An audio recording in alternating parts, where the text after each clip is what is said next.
Hey everyone, friends. Weiler here. Today I'll show you how to stream on YouTube. First, go to the studio of the account you want to stream from. Click this button to access YouTube Studio. Next, click Create and go live.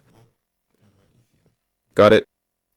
Click Copy next to Stream Key, and then open your streaming software.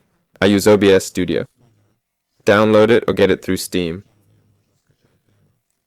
Add screen capture and audio output capture. Okay, it should look like this. Go to Settings, Stream, choose YouTube, click Use Key, paste your key, hit Apply, log in, then click Start Streaming.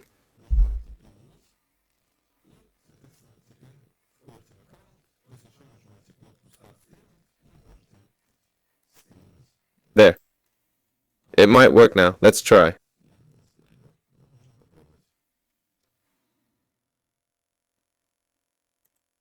Alright, my stream's starting.